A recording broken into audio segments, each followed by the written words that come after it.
O i birë i Ademit, thot profeti alayhi salatu wassalam, siç e transmeton drejt për drejt, i ka thënë Allahu xhelleshanu, o i birë i Ademit, sikur të vish ditën që paraqitesh përpara meje, me sipërfaqen e tokës gabime, e ti vjen përpara meje, ke adhuru edhe ke dash me shpirt edhe me zemër vetëm Zotin një, unë do të vi thot me sipërfaqen e tokës thot falje edhe mëshirë për ato gabime që ke bërë. Kush plotson besimin edhe njësimin e Allahu xhalleshanuhu, ka bërë shkakun kryesor për të fituar faljen edhe mëshirën e Zotit. Alladhina amanu wa lam yalbisu imanahum bi dhulmin ulaika lahumul amnu wa hum muhtadun.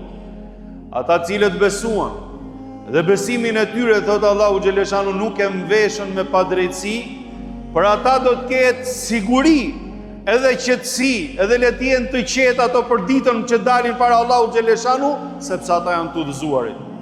Kur zbriti ky ajet, shokët e profetit alayhi salatu wasalam u bën shumë merak, u tremën edhe u merakosën shumë për vetët e tyre dhe shkuan me njëherë tek i dërguari Allahu dhe i thanë: o i dërguari i Zotit, e kush prej nesh nuk bën ndonjë padrejtësi qoftë edhe e vogël?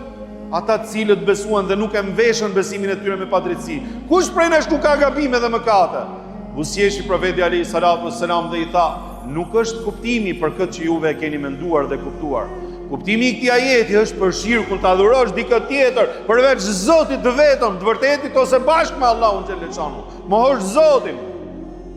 Mohosh atë që e meriton vetëm Allahu xhelleshanu.